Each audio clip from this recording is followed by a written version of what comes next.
মধ্যে সামান্য পদ পেয়ে, সামান্য মসজিদের সেক্রেটারি হয়ে, সামান্য মসজিদের প্রেসিডেন্ট হয়ে, সামান্য মসজিদ স্কুল এইরকম গ্রামের মেম্বার প্রেসিডেন্ট প্রধান হয়ে, এমএলএ হয়ে এমন আচরণ করে বোঝা যায় সে দুনিয়ার মধ্যে সেই বাদশাহ, বোঝা যায় সেই মালিক। হায় আফসোস, হায় আফসোস বান্দা, তুমি ভুলে যাও না আল্লাহ রাব্বুল আলামিন তোমাকে আমাকে সবাইকে এই দুনিয়ার জমিনের মধ্যে পাঠিয়েছেন ওনার গোলাম বানিয়ে। এক শ্রেণীর মানুষ এটা ভুলে যায়, সাধারণ মানুষের সাথে এমন আচরণ করে, এমন ভাবভঙ্গি দেখায় যে বোঝা যায় সেই দুনিয়ার মালিক। এমন মানুষ আমাদের গ্রামে কি নাই? প্রতিটা গ্রামের মধ্যে এমন মানুষ রয়েছে। আল্লাহ তাআলা এই সমস্ত মানুষদের থেকে আমাদের সবাইকে হেফাজত করে দেন, বলুন আল্লাহুম্মা আমিন। আমার আল্লাহ ওয়ালা ভাইরা, যেহেতু আল্লাহ তাআলা গোলাম বানিয়ে আমাদেরকে পাঠিয়েছেন, আল্লাহ তাআলার গোলামের সবথেকে বেস্ট এক্সাম্পল, সবথেকে উত্তম নজির, সবথেকে বড় পরিচয় পাওয়া যায় একটা ইবাদতের মধ্যে। সেই ইবাদতের নামটাই হচ্ছে সালাত। সেই ইবাদতের নাম কি? সালাত, অর্থাৎ নামাজ। আপনি রোজার মধ্যে এমন গোলামের পরিচয় পাবেন না, আপনি যাকাতের মধ্যে এমন গোলামের পরিচয় পাবেন না, আপনি হজের মধ্যে এমন গোলামের পরিচয় পাবেন না যেমন গোলামের পরিচয় আপনি নামাজের মধ্যে পাবেন। এই জন্য নামাজটাকে বলা হয়েছে as-salatu হিয়া রাসুল ইবাদা, সমস্ত ইবাদতের মাথা হচ্ছে নামাজ। আমার আল্লাহ ওয়ালা ভাইরা, এই নামাজ হচ্ছে সমস্ত ইবাদতের মাথা। এই নামাজ ছাড়া মানুষ কখনো চলতে পারবে না। দুনিয়ার জমিনের মধ্যে নামাজ ছাড়া মানুষ অনেক লজ্জিত, অপমানিত, ক্ষতিগ্রস্ত হবে এবং আখিরাতের জিন্দেগির মধ্যেও এমন অপমানিত আর লজ্জিত হবে নামাজ ছাড়া মানুষ। এই জন্য রে বান্দা, নামাজ অনেক গুরুত্বপূর্ণ ইবাদত। এই নামাজ অনেক গুরুত্বপূর্ণ ইবাদত, সমস্ত ইবাদতের মাথা বলা হয়েছে। আজ আমাদের শরীরে অঙ্গ প্রত্যঙ্গের মধ্যে সবথেকে গুরুত্বপূর্ণ অঙ্গ হচ্ছে আমাদের মাথা। এই মাথা ছাড়া যেমন আমরা কেউ এক সেকেন্ডও টিকে থাকতে পারবো না, ঠিক তদ্রূপ ভাবে একজন মুমিন নামাজ ছাড়া কখনো টিকে থাকতে পারবে না। একজন মানুষ নামাজ ছাড়া টিকে থাকতে পারবে না। নামাজ ছাড়া তার সমস্ত আমাল, বাকি যা কিছু রয়েছে সমস্ত কিছু ধ্বংস হয়ে যাবে। এই জন্য নামাজ এত গুরুত্বপূর্ণ ইবাদত। নামাজের ইসলামের যে মূল পিলার পাঁচটি রয়েছে, এর মধ্য থেকে সবথেকে গুরুত্বপূর্ণ হচ্ছে নামাজ। সবথেকে গুরুত্বপূর্ণ নামাজ। এই জন্য বান্দা, আমাদের সবাই জিন্দেগির মধ্যে নামাজটাকে কায়েম করতে হবে, নামাজটাকে প্রতিষ্ঠিত করতে হবে। আমার আল্লাহ ওয়ালা ভাইরা, এই নামাজ আমাদেরকে অনেক কিছু শিক্ষা দেয়, অনেক কিছুই নামাজ আমাদেরকে শিক্ষা দেয়। যেমন এই নামাজ আমাদের সবাইকে মিলে মিশে ঐক্য থাকার শিক্ষা দেয়, একই লাইনে দাঁড়ানোর শিক্ষা দেয়, কাঁধের সাথে কাঁধ মিলিয়ে, পায়ের সাথে পা মিলিয়ে নামাজ আমাদেরকে শিক্ষা দেয়। সবাই একই সাথে মহব্বতের সহিত দাঁড়ানোর শিক্ষা নামাজ আমাদেরকে দেয়।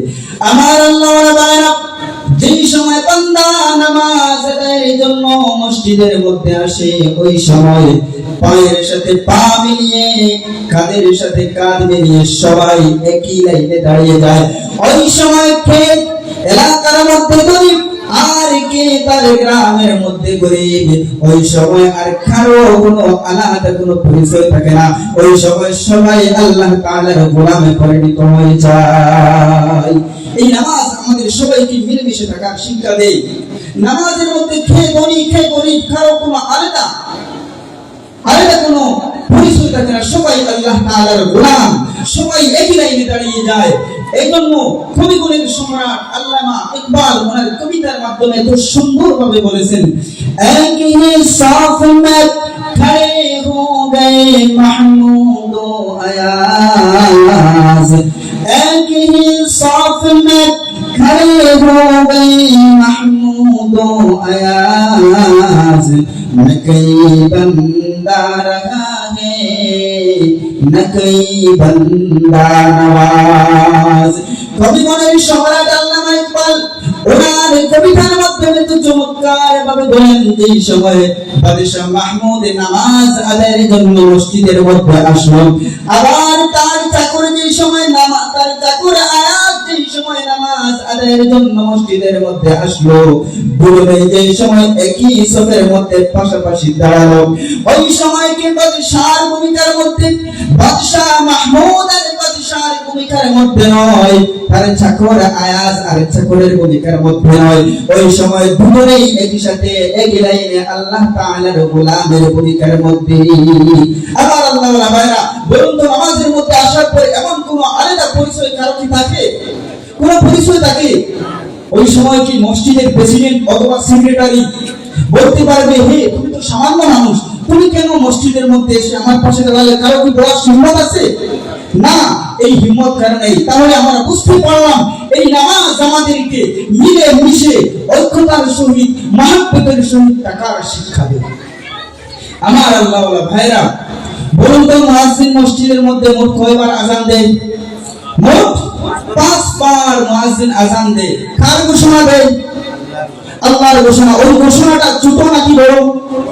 মুয়াজ্জিন, সবাই বলুন তো মুয়াজ্জিন কি ঘোষণা দেয়? আল্লাহু আকবার, আল্লাহু আকবার, হাইয়া আলাস সালাত, হাইয়া আলাল ফালাহ, الصلاة خير من النوم الصلاة خير من النوم। এমন ঘোষণা মুয়াজ্জিন মসজিদের মাইকের মধ্যে দেয়। তাহলে যার ঘোষণাটা দিল, যেই ঘোষণা দিল, এই ঘোষণাটাও বড়, আর যার ঘোষণা দিল তিনিও সবচাইতে সবার বড়। আল্লাহু আকবার, আল্লাহু আকবার অর্থটা কি ছোট আল্লাহ নাকি আল্লাহ বড়? আল্লাহ সবচাইতে সবার বড়। আমার আল্লাহওয়ালা ভাইরা, যেই সময় মুয়াজ্জিন মসজিদের মধ্যে আযান দিল, আল্লাহু আকবার, আল্লাহু আকবার, হাইয়া আলাস সালাহ, হাইয়া আলাল ফালাহ, الصلاة خير من النوم الصلاة خير من النوم। মুয়াজ্জিন ঘোষণা দিল, আল্লাহু আকবার, আল্লাহু আকবার, আল্লাহ সবথেকে বড়, আল্লাহ সবথেকে বড়। হাইয়া আলাস সালাহ, এসো নামাজের দিকে, হাইয়া আলাল ফালাহ, এসো কামিয়াবির দিকে। আসসালাতু খায়রুম মিনান নাওম আসসালাতু খায়রুম মিনান নাওম। ঘুম থেকে নামাজ পড়ো, ঘুম হতে নামাজ পড়ো। আমার আল্লাহওয়ালা ভাইরা, মুয়াজ্জিনের এই ঘোষণা শোনার পর আমরা যে কাজের মধ্যে থাকি, আমরা যদি জমিনের মধ্যে কাজের ক্ষেতের মধ্যে থাকি, যদি দোকান পাটের মধ্যে থাকি, অফিস আদালতের মধ্যে থাকি, স্কুলের মধ্যে থাকি, বলুন তো ওই সময় মুয়াজ্জিনের আযানটা শুনে মসজিদের মধ্যে যাওয়াটা জরুরি নাকি নিজের কাজের মধ্যে থাকাটা জরুরি? কোন জায়গার মধ্যে থাকা জরুরি? মসজিদের মধ্যে থাকা জরুরি। আমার আল্লাহওয়ালা ভাইরা, ওই মুয়াজ্জিনের আযান শোনার পর বান্দা তুমি মসজিদের মধ্যে গেলাই না, মুয়াজ্জিনের আযান শোনার পর তুমি মার্কেটের মধ্যে বসে রইলা, মুয়াজ্জিনের আযান শোনার পর তুমি দোকানের মধ্যে বসে রইলা, রাস্তার মধ্যে বসে রইলা, অফিস আদালতের মধ্যে বসে রইলা।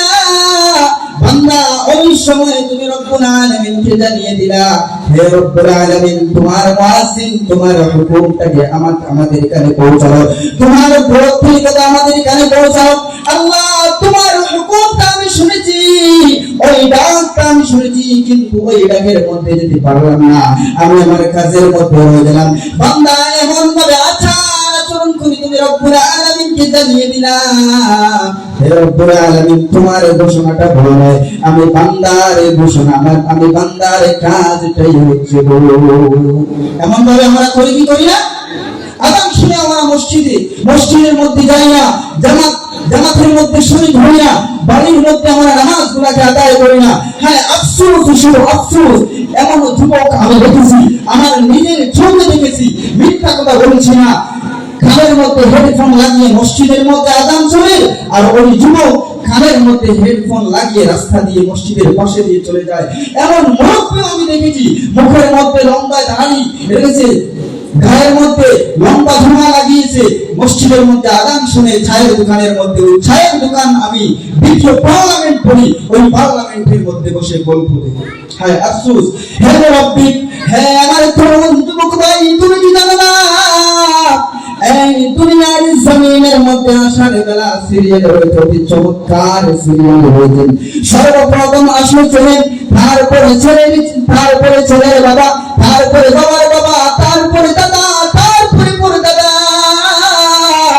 এই দুনিয়ার জমিনের মধ্যে হাসরের বেলা এমন সুন্দর সিরিয়াল রয়েছে। হে আমার তরুণ যুবক ভাইরা, বৃদ্ধ বাবাজিরা, পর্দার আড়ালের মা বোনেরা, লক্ষ্য করুন, এই দুনিয়ার জমিন ছেড়ে দেওয়ার বেলা আমাদের কারো কোনো সিরিয়াল নাই।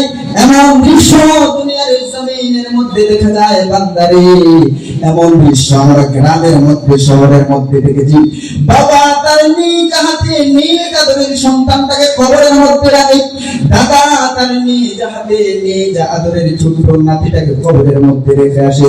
এই জন্য বান্দা নামাজি হয়ে যাও, নামাজি হয়ে যাও। আমরা কে কোন সময় দুনিয়ার জমিন ছেড়ে চলে যাব আমরা কেউ জানি না। আমাদের কারো একটি সেকেন্ডের ভরসা নেই, আমাদের কারো একটি সেকেন্ডের ভরসা নেই। এই জন্য বান্দা নামাজি হয়ে যাও, তোমার পরিচয়টা নামাজি বানিয়ে নাও, তোমার পরিচয়টা মুসল্লি বানিয়ে নাও, তোমার পরিচয়টা মুত্তাকি পরহেজগার বানিয়ে নাও। আমার আল্লাহওয়ালা বাবারা, আজ আমরা নামাজটাকে জেনে নিই।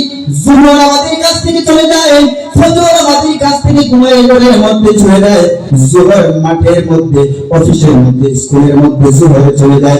এমনই ভাবে আসর আমাদের কাছ থেকে চলে যায়, এমনই ভাবে মাগরিব এশা প্রতিদিন 5টি ওয়াক্ত আমাদের কাছ থেকে চলে যায়। বান্দা আমাদের অবহেলার কারণে নামাজগুলো আমাদের কাছ থেকে প্রতিদিন ছুটে যায়। এই ছুটে যাওয়া, এই যে আমাদের স্বভাব, এই যে আমাদের চরিত্রগুলা, জাতীয় কবি নজরুল ইসলাম ওনার কবিতার মাধ্যমে এত চমৎকার ভাবে আমাদের এই চরিত্রগুলা কবিতার মাধ্যমে তুলে ধরেছেন। কবি বলেন, ঘুমাইয়া কাজা করেছো ফজর, তখন যখনই তখন সুহর, খেলায় খেলায় কেটেছে আসর, মাগরিবের ওই সুরে আজান, এখনো জামাতে হয়ে শামিল, এখনো আসে যাতে স্থান, বাজিছে দামামা বাদরে মামা, শির উঁচু করি মুসলমান, ধারাত এসেছে নয়া জামানার, মাগা খেলায় গুণে নিশান। আমার জোড়ায় বাড়ির ব্যবসায়ী তরুণ ভাইরা, বৃদ্ধ বাবাজিরা, এমন ভাবে ফজর আমাদের কাছ থেকে চলে যায়, মুয়াজ্জিনের আযান আমরা বিছানার মধ্যে শুয়ে শুয়ে আরামের লেপটা গায়ের মধ্যে দিয়ে মুয়াজ্জিনের আযান শুনতে পাই, কিন্তু আমরা মসজিদের মধ্যে যাই না, মসজিদের মধ্যে যাই না। এমন ভাবে আমাদের কাছ থেকে ফজর ঘরের মধ্যে চলে যায়। ঘুমাইয়া কাজা করেছো ফজর, তখন সুহর, বান্দা এমন ভাবে ফজরটা তুমি কাজা করে নিলে, এখনো তোমার হুঁশ হয়নি, এখনো হুঁশ হয়নি বান্দা, এখনো তোমার লক্ষ্য হয়নি। তুমি এমন ভাবে জোহরটাও কাটিয়ে দিলে, এমন ভাবে আসরটাও কাটিয়ে দিলেন, এমন ভাবে বান্দা বাজারের চায়ের দোকানের মধ্যে বসে আছো, বান্দা বাজারের সেক্টরের মধ্যে বসে আছো, খেলার মাঠের মধ্যে আছো, বান্দা মাগরিবের আযানটা শুনলে তারপরেও তুমি মসজিদের মধ্যে গিয়ে শরীক হলে না। কবি বলেন, বান্দা মাগরিবের ওই শুনে আযান, এখনো জামাতে হওয়ার শামিল, এখনো সাথে আছে স্থান। কবি এত অনুরোধ করেন, কবি বলেন, বান্দা ফজর ঘরের মধ্যে কাটালে, জোহর অফিসের আদালতের মধ্যে কাটালে, আসর খেলার মাঠের মধ্যে কাটালে, মাগরিব খেলার মাঠের মধ্যে কাটালে, বান্দা তুমি চিন্তা করো, লক্ষ্য করো, রব্বুল আলামিনকে তোমার জবাব দিতে হবে, রব্বুল আলামিনকে তোমার জবাব দিতে হবে, রব্বুল আলামিনকে তোমার জবাব দিতে হবে। বান্দা এখনো এসব আছে স্থান, বান্দা তুমি এশার মধ্যে শরীক হয়ে যাও, এশার মধ্যে শরীক হয়ে যাও। আমার আল্লাহর বান্দা, আমরা যারা দুনিয়ার জমিনের মধ্যে নামাজ আদায় করি না, নামাজগুলোকে পড়ি না, এই নামাজগুলোকে প্রতিষ্ঠিত করি না, কাল কিয়ামতের মাঠের মধ্যে আল্লাহ রাব্বুল আলামিনের কাছে আমরা জবাব দিতে পারবো না। আল্লাহ রাব্বুল আলামিন আমাদের সবাইকে সর্বপ্রথম হাসরের বিচারটা আরম্ভ করবেন, বান্দারে নামাজ নামাজ নামাজ। এই জন্য আমার তরুণ যুবক ভাইরা, বৃদ্ধ বাবাজিরা,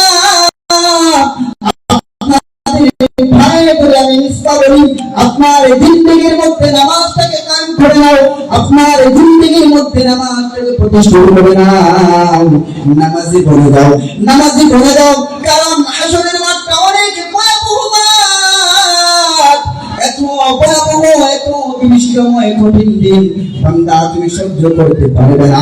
কাল হাসরের মাঠের মধ্যে আপনার আমার সকলের মাথার এক হাত করে সূর্য চলে আসবে, তার 12টা মুখ নিয়ে।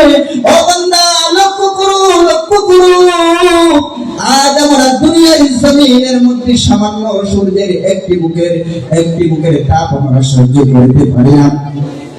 ওই সূর্যের তাপটা আমাদের গায়ের মধ্যে লাগে, ওই আমাদের গায়ের মধ্যে ঝোলা পোড়া আরম্ভ হয়ে যায়।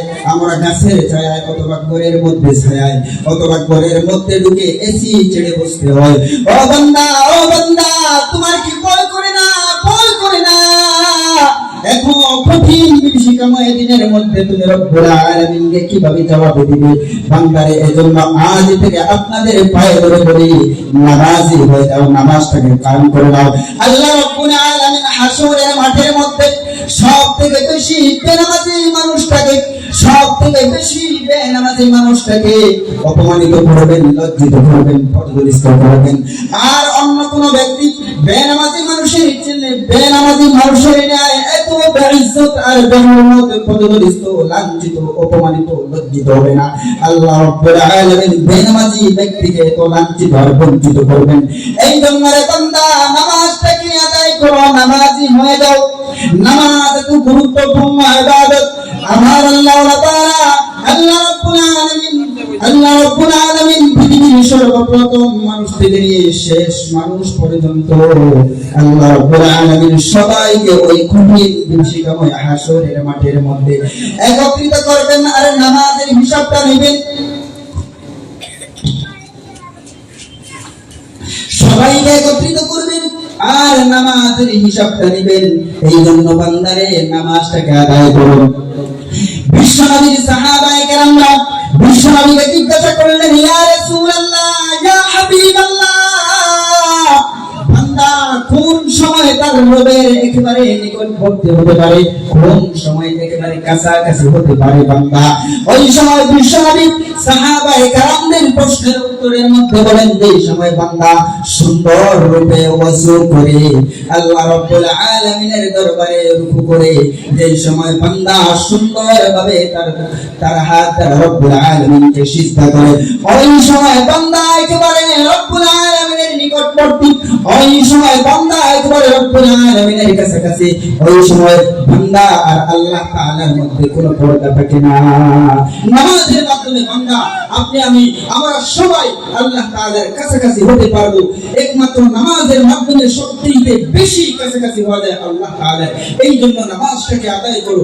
আমার আল্লাহওয়ালা ভাইরা, বিশ্বনবীকে জিজ্ঞাসা করা হলো, ইয়া রাসূলুল্লাহ, ইয়া হাবিবাল্লাহ, আইয়ুল আমালি আফযালু, কোন আমলটি সবথেকে ভালো, কোন আমলটি সবথেকে ভালো? ওই সময় আল্লাহর নবী, বিশ্বনবী, মায়ার নবী জনাব মুহাম্মদুর রাসূলুল্লাহ সাল্লাল্লাহু আলাইহি ওয়াসাল্লাম উত্তর দেন, ক্বালা আস-সালাতু ফি আউয়াল ওয়াক্তিহা, অর্থাৎ আউয়াল ওয়াক্তের মধ্যে নামাজ আদায় করা হচ্ছে সবথেকে গুরুত্বপূর্ণ ইবাদত। সবথেকে গুরুত্বপূর্ণ ইবাদত হচ্ছে মুকাররার ওয়াক্তের মধ্যে নামাজগুলো আদায় করা, নির্দিষ্ট ওয়াক্তের শুরুর মধ্যে নামাজগুলো আদায় করা। এই জন্য বান্দা, নামাজটাকে ধরে নাও। বেনামাজি হয়ে দুনিয়ায় ছেড়ে অন্ধকার কবরের মধ্যে যাইও না। খবর এত ভয়ঙ্কর, এত ভয়ঙ্কর, ওই কবরের মধ্যে তুমি শাস্তি সহ্য করতে পারবে না, ওই হাসরের মাঠের মধ্যে শাস্তি সহ্য করতে পারবে না। আল্লাহ রাব্বুল আলামিন সর্বপ্রথম নামাজের হিসাব নেবেন।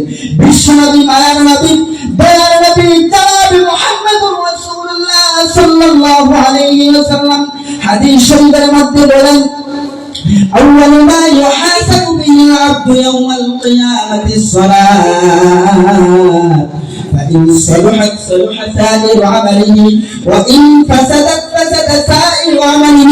আল্লাহ রাব্বুল আলামিন সবাইকে একত্রিত করে সর্বপ্রথম নামাজের হিসাবটা নেবেন। فإن صلحت صلح سائر عمله, বান্দা ওই দিন যদি তোমার নামাজটা ঠিকঠাক থাকে তাহলে তোমার বাকি সব আমলটাও ঠিকঠাক থাকবে। وإن فسدت فسد سائر عمله, বান্দা তোমার যদি নামাজটা ঠিক থাকে, নামাজটা যদি ঠিক না থাকে তাহলে তোমার বাকি আমলগুলোও ঠিক হয়ে যাবে। আমার জুলাই বাড়ির ব্যবসায়ী আল্লাহর বান্দা, তরুণ যুবক ভাইরা, বৃদ্ধ বাবাজিরা, তোমার বালা আমালগুলো নেক আমালগুলো নষ্ট হয়ে যাবে। নামাজ দিন গরিবকে সাহায্য করা ধ্বংস হয়ে যাবে। নামাজ দিন এতিম মিসকিনদেরকে খানা খাওয়ানোটাও ধ্বংস হয়ে যাবে। নামাজ দিন নফল রোজাগুলো ধ্বংস হয়ে যাবে। নামাজ দিন গ্রামের অসহায় বিধবা মহিলাদেরকে সাহায্য করাটাও ধ্বংস হয়ে যাবে। আপনি যেইভাবেই সাহায্য করেন কিন্তু নামাজগুলোকে আদায় করেন না, বান্দা নামাজটা যত আপনার নেক আমল রয়েছে সমস্ত ধ্বংস হয়ে যাবে। এই জন্য রে বান্দা, নামাজ ছাড়া আমরা আজ দুনিয়ার জমিনের মধ্যে এতিমকে খানা খাওয়াই, নামাজ ছাড়া আজ আমরা এতিম মিসকিনকে মহব্বত করি, গ্রামের বিধবা মানুষদেরকে সাহায্য করি, বিধবা মহিলাদেরকে আমরা সাহায্য করি। নামাজ ছাড়া আমরা ওয়াজ মাহফিল আয়োজন করি, নামাজ ছাড়া আমরা অনেক কাজ করি। বান্দা তুমি জেনে নাও বিশ্বনবী বলেন বান্দা ওই নামাজ ছাড়া তোমার বাকি নেক আমলগুলো ধ্বংস হয়ে যাবে। এই জন্য রে বান্দা নামাজগুলোকে কায়েম করো, নামাজ কায়েম করো, নামাজ কায়েম করো। কাল হাসরের মাঠের মধ্যে আল্লাহ রাব্বুল আলামিন পৃথিবীর সর্বপ্রথম মানুষ থেকে নিয়ে পৃথিবীর সর্বপ্রথম অর্থাৎ আদম আলাইহিস সালাতু ওয়াস সালাম থেকে নিয়ে পৃথিবীর সর্বশেষ মানুষ সবাইকে একত্রিত করবেন। আর আল্লাহ রাব্বুল আলামিন আমাদেরকে নামাজ সম্পর্কে জিজ্ঞাসা করবেন। আল্লাহ রাব্বুল আলামিন বলবেন, বান্দা তুমি আমাকে রুকু করো, বান্দা তুমি আমাকে রুকু করো, রুকু করো। আল্লাহ রাব্বুল আলামিন বলবেন, বান্দা তুমি আমাকে সিজদা দাও, সিজদা দাও, তুমি আমাকে সিজদা দাও। ও আমার চুড়াইবাড়ি পুরুষ যুবক ভাইরা, আজ তুমি দুনিয়ার জমিনের মধ্যে মুয়াজ্জিনের ডাক শুনে, মুয়াজ্জিনের আল্লাহ তাআলার ঘোষণা শুনে তুমি যদি মসজিদের মধ্যে গিয়ে সুন্দরভাবে আল্লাহ তাআলার কুদরতি পায়ের মধ্যে সিজদা করে থাকো, তাহলে বান্দা ওই দিন রব্বুল আলামিন যেই সময় বলবেন বান্দা আমাকে সিজদা দাও, ওই সময় তুমি সুন্দর করে রব্বুল আলামিনকে সিজদা করতে পারবে। আর যদি মুয়াজ্জিনের আযান শুনে হেডফোন কানের মধ্যে লাগাইয়া অথবা ঘরের মধ্যে মোবাইলের পুরো ভলিউম দিয়ে গান শুনতেছ, নামাজের মধ্যে আসতেছ না, চায়ের দোকানের মধ্যে বসে চায়ের কাপের মধ্যে লম্বা ঢাক দিতেছ, ওই দিকে মুয়াজ্জিনের আযান শুনি বান্দা তুমি মসজিদের মধ্যে আসলে না, ওই দিন আল্লাহ রাব্বুল আলামিন যেই সময় আপনাকে বলবেন বান্দা আমাকে সিজদা দাও, সিজদা দাও, সিজদা দাও, ওই সময় বান্দা তুমি সিজদা দিতে পারবে না। আল্লাহ রাব্বুল আলামিন কোরআনুল কারীমের মধ্যে এই সমস্ত মুক্তির ব্যাপারে বলেন। আল্লাহ রাব্বুল আলামিন বলেন, ইয়াউমা ইউকশাফু আন সাকিন ওয়া ইউদআউনা ইলাস সুজুদ ওয়া ইউদআউনা ইলাস সুজুদ ফালা ইসতাতিউন। আল্লাহ পাক বলেন, যেদিন আমি রব্বুল আলামিন বলবো বান্দা তুমি আমাকে রুকু করো, আমাকে রুকু করো, আমাকে রুকু করো। আল্লাহ পাক বলেন, বান্দা যেদিন আমি বলবো বান্দা আমাকে সিজদা দাও, সিজদা দাও, সিজদা দাও, ওই দিন কিছু সংখ্যক মানুষ আমি রব্বুল আলামিনকে সিজদা দিতে পারবে না। তারা অনেক চেষ্টা করবে আমি রব্বুল আলামিনকে সিজদা দেওয়ার জন্য, বহু চেষ্টা করবে কিন্তু তারা ব্যর্থ হয়ে যাবে। ওই দিন তাদের পিঠটা কাঠের মতো শক্ত হয়ে যাবে, কাঠটা ওই দিন ফুলারের মতো শক্ত হয়ে যাবে। বহু চেষ্টা করবে আল্লাহর ওয়াদার ভয় পর আল্লাহ রব্বুল আলামিনকে সিজদা দেওয়ার জন্য, কিন্তু রব্বুল আলামিনকে সিজদা দিতে পারবে না। বহু চেষ্টা করবে সিজদা দেওয়ার জন্য কিন্তু সিজদা দিতে পারবে না। আল্লাহ রব্বুল আলামিন বলেন, ফালা ইসতাতিউন। ওই দিন বান্দার শরীরের মধ্যে আর কোনো তাকত থাকবে না, কোনো শক্তি থাকবে না, বান্দা রব্বুল আলামিনকে সিজদা দিতে পারবে না। ও আমার আল্লাহর বান্দা, তুমি কি মনে মনে ভাবছো তুমি সিজদা দিতে পারবে না? আল্লাহ রাব্বুল আলামিন তোমাকে ছেড়ে দিবেন না, না কখনো ছেড়ে দিবেন না। তুমি সিজদা না দিতে পেরে, তুমি রুকু না করতে পেরে তোমার কি অবস্থা হয়? আল্লাহ রাব্বুল আলামিন পরের আয়াতের মধ্যে বলেন, খাশিআতান আবসারুহুম তারহাকুহুম বিল্লাহ ওয়াকাদ কানু ইউদআউনা ইলাস সুজুদি ওয়া হুম সালিমুন। আমার আল্লাহ রাব্বুল আলামিন যেই সময় তুমি সিজদা দিতে পারবে না, রুকু রুকু করতে পারবে না। ওই সময় তোমার দৃষ্টি নত হয়ে যাবে, ওই সময় বান্দারে তোমার মাথা নত হয়ে যাবে, তোমার দৃষ্টি নত হয়ে যাবে, তোমার চেহারার মধ্যে কলঙ্কের কালিমা লেপন হয়ে যাবে। এত বেইজ্জত আর বেহুরমত আর লাঞ্ছিত আর বঞ্চিত হবে বান্দা, তুমি কল্পনাও করতে পারবে না। তোমার এত বেইজ্জত হওয়ার কারণ আল্লাহ রাব্বুল আলামিন বলেন, ওয়াকাদ কানু ইউদআউনা লিস সুজুদি ওয়া হুম সালিমুন। ও আমার জুলাইর আল্লাহ রাব্বানা, এত বেইজ্জত আর বেহুরমত হওয়ার কারণটা রাব্বুল আলামিন জানিয়ে দিন। যেই সময় মুয়াজ্জিন মসজিদের মধ্যে নামাজের ঘোষণা দিয়েছিল, ওই সময় তুমি মসজিদের মধ্যে অথবা বাড়ির মধ্যে তার নির্দিষ্ট সময়ের মধ্যে নামাজগুলো আদায় করো নাই। তুমি ভালো ছিলে, সুস্থ ছিলে, তারপরে নামাজগুলো আদায় করো নাই। এই জন্য তুমি এত বেইজ্জত আর বেহুরমত হলে। আমার জুড়ে বাড়ির ব্যবসায়ী আল্লাহ রাব্বানা, বিদ্যাবাদীরা, পুত্তরাদের মা বোনেরা, মনে মনে কি ভাবছো?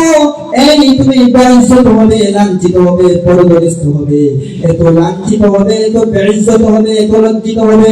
তোমার কি শাস্তি শেষ? না না না না বান্দা, তোমার শাস্তি শেষ হয় নাই, তোমার শাস্তি মাত্র আরম্ভ হলো। তুমি যেই সময় রব্বুল আলামিনকে সিজদা দিতে পারবে না, যেই সময় সিজদা দিতে পারবে না, ওই সময় আল্লাহ রব্বুল আলামিন ফেরেশতাদেরকে ডাক দিয়ে বলবেন, হে আমার হুকুমের গোলাম ফেরেশতারা, তোমরা আমার ওই বেনামাজি ব্যক্তিকে বলো। আল্লাহ রাব্বুল আলামিন কোরআনুল কারীমের মধ্যে বলেন, খুযুহু ফাগুল্লুহু সুম্মাল জাহিমা সাল্লুহু সুম্মা ফি সিলসিলাতিন দারউহা সাবউনা যিরাআন ফাসলুকুহু। আমার আল্লাহ রাব্বুল আলামিন ফেরেশতাদেরকে বলবেন, হে ফেরেশতারা, ওই বেনামাজি ব্যক্তি আমাকে সিজদা দিতে পারলো না, আমাকে রুকু করতে পারলো না, তাকে ধরো, তাকে ধরো, তার গলার মধ্যে ডান্ডা বেড়ি লাগাও, তার হাত পা বাঁধো, সুম্মাল জাহিমা সাল্লু, এবং তাকে এই অবস্থায় জাহান্নামের মধ্যে নিক্ষেপ করো। আল্লাহ রাব্বুল আলামিন ফেরেশতাদেরকে শিখাইয়া দেন। আল্লাহ রাব্বুল আলামিন বলেন, শোনো শোনো ফেরেশতারা, তোমরা তাকে কিভাবে জাহান্নামের মধ্যে নিক্ষেপ করবে। আল্লাহ রাব্বুল আলামিন বলেন, সুম্মা ফি সিলসিলাতিন দারউহা সাবউনা যিরাআন ফাসলুকুহু। আমার আল্লাহ রাব্বুল আলামিন ফেরেশতাদেরকে শিখিয়ে দেন, হে ফেরেশতারা, ওই ব্যক্তিকে কিভাবে তোমরা জাহান্নামের মধ্যে নিক্ষেপ করবে। তোমরা শোনো শোনো, ওই ব্যক্তির হাত পা বাঁধো, হাত পা বাঁধো, গায়ের মধ্যে ডান্ডা, গলার মধ্যে ডান্ডা বেড়ি লাগাও।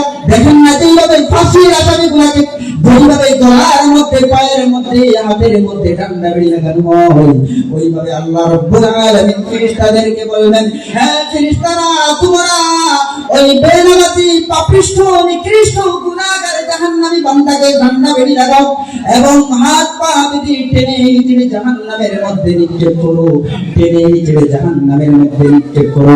আমার আল্লাহ রাব্বুল, ওইভাবে আল্লাহ রাব্বুল আলামিনের অর্ডার মাত্র ফেরেশতারা বেনামাজি ব্যক্তিকে টেনে হিচড়ে জাহান্নামের মধ্যে নিক্ষেপ করবা। এই কি শেষ? মনে মনে ভাবছো বান্দা তোমার শাস্তি কি শেষ? না না বান্দা, এই তোমার প্রথম ধাপ চলতেছে। আল্লাহ রাব্বুল আলামিন সূরা ইমরানের অন্য জায়গার মধ্যে বলেন, আল্লাহ রাব্বুল আলামিন বলেন, কুল্লামা নুদিজাত জুলুদুহুম বাদদালনাহুম জুলুদান গায়রাহা লিয়াযুকুল আযাব।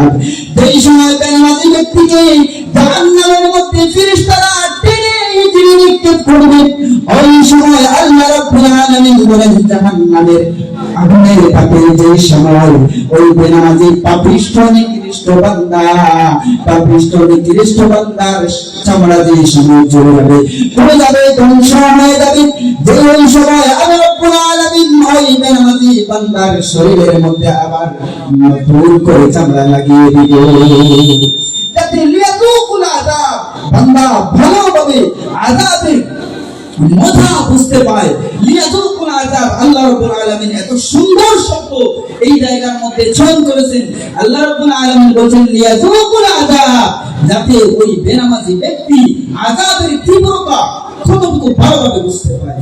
আমার আল্লাহ ভাইরা, এই জন্য নামাজ কোন ছেড়ে দিন না। বেনামাজি ব্যক্তিকে আল্লাহ রাব্বুল আলামিন এমন ভাবে শাস্তি দেওয়া হবে, আজ সামান্য আমরা দুনিয়ার আগুনটাকে সহ্য করতে পারি না। আমার আল্লাহ ভাইরা, ওই দুনিয়ার আগুনটাকে আমরা সহ্য করতে পারি না। যে আগুন আমরা প্রতিনিয়ত ব্যবহার করি, ওই আগুনের কাছেও আমরা যেতে পারি না, ওই আগুনটাকে সহ্য করতে পারি না। ওই আগুন আমাদের গায়ের মধ্যে লাগলে আমাদের শরীরের পুরো সংকলা ধ্বংস হয়ে যায়। ওই আগুন আমাদের গায়ের মধ্যে লাগলে আমাদের চামড়া নষ্ট হয়ে যায়। ওই আগুনটা আমাদের হৃদয় পর্যন্ত পৌঁছানোর আগে আগে আমরা দুনিয়ার জমিন ছেড়ে কবরবাসী হয়ে যাই। ও আমার আল্লাহ ভাইরা, কাল যেই সময় তুমি রব্বুল আলামিনকে সিজদা দিতে পারবে না, ওই সময় বেনামাজি ব্যক্তিকে জাহান্নামের মধ্যে নিক্ষেপ করা হবে। বান্দা তুমি জেনে রাখো, জেনে রাখো, জেনে রাখো, ওই দুনিয়ার আগুন জাহান্নামের আগুনের 70 ভাগের 1 ভাগ জাহান্নামের মধ্যে দুনিয়ার আগুন থেকে 69 ভাগ আগুন বেশি। ওই আগুনের মধ্যে জাহান্নামী ব্যক্তিকে পোড়ানো হবে, ওই আগুনের মধ্যে জাহান্নামী ব্যক্তিকে বারবার পোড়ানো হবে। বান্দা যেই সময় বেনামাজি ব্যক্তির শরীরটা ধ্বংস হয়ে যাবে, বান্দা একেবারে ধ্বংস হয়ে যাবে, ওই সময় আল্লাহ রাব্বুল আলামিন বলবেন আমার ওই বেনামাজি ব্যক্তির শাস্তিটা হয় নাই, হয় নাই, হয় নাই। ফেরেশতাদেরকে আল্লাহ রাব্বুল আলামিন বলবেন, হে আমার হুকুমের গোলাম ফেরেশতারা, জাহান্নামের আগুনটা জ্বালো, 1000 বছর পাওয়ারফুল করো। আমার আল্লাহ ভাইরা, ফেরেশতারা আল্লাহ তাআলার ওয়ার্ডার শোনার পর জাহান্নামের আগুনটাকে আরো 1000 বছর পাওয়ারফুল করবেন। আল্লাহ রাব্বুল আলামিনকে বলবেন, হে রাব্বুল আলামিন, তোমার কথা অনুযায়ী জাহান্নামের আগুনটাকে আমরা 1000 বছর পাওয়ারফুল করবেন। আল্লাহ রাব্বুল আলামিন তাকে বলবেন, না না না না, ফেরেশতারা পাওয়ারফুল হয় নাই, পাওয়ারফুল হয় নাই, তোমরা আরো 1 বছর জাহান্নামের আগুনটাকে পাওয়ারফুল করো। আমার আল্লাহ দ্বিতীয়বারের মতন ফেরেশতারা আবার জাহান্নামের আগুনটাকে পাওয়ারফুল করবেন। এখন 2 পাওয়ারফুল মিলে 2000 বছর হয়ে গেল। আল্লাহ রাব্বুল আলামিন থেকে বলবেন, না না না না, এই পাপিষ্ট নিকৃষ্ট নাফরমান বেনামাজি বান্দার জন্য এই আগুন যথেষ্ট হবে না। আল্লাহ রাব্বুল আলামিন আবার ফেরেশতাদেরকে বলবেন, হে ফেরেশতারা, তোমরা ওই পাপিষ্ট নিকৃষ্ট বেনামাজি জাহান্নামী ব্যক্তির জন্য আরো 1000 বছর জাহান্নামের আগুনটাকে পাওয়ারফুল করো। আমার আল্লাহ তাআলা এইভাবে ফেরেশতারা 3000 বছর জাহান্নামের আগুনটাকে পাওয়ারফুল করবেন। আর ওই পাওয়ারফুল আগুনের মধ্যে আল্লাহ রাব্বুল আলামিন আপনাকে আমাকে আমরা যারা নামাজ আদায় করি না, নামাজটাকে ছেড়ে দিই, নামাজের মহব্বত অন্তরের মধ্যে রাখি না, নামাজের আযান হলে আমরা মসজিদের মধ্যে যাই না, অক্ষরের মধ্যে আমরা নামাজ আদায় করি না, ওই পাওয়ারফুল আগুনের মধ্যে আমাদেরকে নিক্ষেপ করা হবে। বান্দা তুমি সহ্য করতে পারবে না, সহ্য করতে পারবে না। এই জন্য বান্দা নামাজি হয়ে যাও, নামাজি হয়ে যাও, নামাজটাকে গ্রহণ করো। আমার আল্লাহ ভাইরা, এই মাহফিলের মধ্যে বসে ওয়াদা করো, এই মাহফিলের মধ্যে বসে ওয়াদা করো, এই সেক্টরের মধ্যে বসে ওয়াদা করো, আজ থেকে নামাজ ছাড়বো না। খাড়া খাড়া প্রস্তুত আছেন, হাত তুলে আল্লাহকে দেখান, হাত উঠান। আমার আল্লাহ রাব্বুল আলামিন, ওগো আল্লাহ, এই যে গুনাহগার বান্দারা হাত উঠালো, আপনার সাথে ওয়াদা করো, বাজারের সিটের মধ্যে বসে তোমাকে হাত থেকে বলবো লাব্বাইক লাব্বাইক আল্লাহুম্মা লাব্বাইক রব্বুল আলামিন। তোমার দরবারে হাত উঠিয়ে ওয়াদা করলো আর নামাজ ছাড়বো না। ওগো আল্লাহ, এই বান্দার মনের মধ্যে এমন ঈমানের পাওয়ার দিয়ে দাও। ওগো আল্লাহ, এই বান্দার শরীরের মধ্যে এমন শক্তি দিয়ে দাও, ঈমানি পাওয়ার দিয়ে দাও, যাতে বান্দা আর নামাজ ছাড়তে পারে না, বান্দা আর নামাজ ছাড়তে পারে না। ইনশাআল্লাহ আমরা সবাই আজ থেকে নামাজ আদায় করবো, ইনশাআল্লাহ করবো, ইনশাআল্লাহ কখনো নামাজ ছাড়বো না। বাজারে হাট মাঠে ঘাটে মাঠে খেলা দোকানে চায়ের দোকানে পায়ের দোকানে কোন জায়গায় অফিস আদালতে যেই জায়গায় নামাজের সময় হবে সুব্যবস্থা থাকে না আমরা সাথে সাথে নামাজ আদায় করে নিব ইনশাআল্লাহ। আল্লাহ তাআলা আমাদের সবাইকে কবুল করুন, বলুন আল্লাহুম্মা আমিন। আমার আল্লাহ ভাইরা, আমার আল্লাহ ভাইরা, বেনামাজি ব্যক্তিকে এত শাস্তি দেওয়া হলো। এই সময় বিশ্বনবীকে মেরাজের মধ্যে নিয়ে যাওয়া হলো। ওই সময় বিশ্বনবী দেখতে পেলেন রাস্তার মধ্যে কিছু সংখ্যক মানুষদেরকে ফেরেশতারা বড় বড় আকৃতির পাথর দিয়ে হাতটা পিছন দিকে বেঁধে মাথার মধ্যে আঘাত করতেছে। যে আঘাতের কারণে তাদের মাথার মগজগুলা বাইর হয়ে চূর্ণ বিচূর্ণ হয়ে যাচ্ছে, ধ্বংস হয়ে যাচ্ছে। ওই সময় বিশ্বনবী মায়ার নবী দয়ার নবী রাহমাতুল লিল আলামিন জিবরিল আমিনকে ডাক দিয়ে বলেন, হে আমার ভাই জিবরিল, ওই সমস্ত মানুষদেরকে কেন এত কঠিন আযাব দেওয়া হচ্ছে? বড় বড় পাথর নিয়ে তাদের মাথার মধ্যে কেন আঘাত করা হচ্ছে? যার কারণে তাদের মাথা ধ্বংস হয়ে যাচ্ছে, মগজগুলো বাইর হয়ে যাচ্ছে। আমি জানতে চাই, কারণগুলো জানতে চাই। ওই সময় জিবরিল আমিন বিশ্বনবীর প্রশ্নের উত্তরের মধ্যে বলেন, ওই সমস্ত বান্দারা দুনিয়ার জমিনের মধ্যে মুসলমান ছিল না, তারা নামাজি ছিল না, এই জন্য তারা আজ এত ভয়াবহ শাস্তির মজা তারা ভোগ করতে হচ্ছে। এই জন্য বান্দা নামাজি হয়ে যাও, নামাজি হয়ে যাও। বেনামাজি ব্যক্তিকে আল্লাহ রাব্বুল আলামিন সাকার নামক জাহান্নামের মধ্যে পাঠাবেন। সাকার নামক জাহান্নাম স্পেশাল ভাবে সৃষ্টি করা হয়েছে একমাত্র বেনামাজি ব্যক্তিকে আযাব দেওয়ার জন্য। আমার আল্লাহ বলেন, সাকার নামক জাহান্নাম এত ভয়াবহ, এত ভয়াবহ, এত ভয়াবহ সাকার নামক জাহান্নাম। আল্লাহ পাক রব্বুল আলামিন নবীকে ডাক দিয়ে বলেন, হে নবী তুমি কি জানো? ওই হে নবী তুমি কি জানো সাকার নামক জাহান্নামটা কেমন হবে?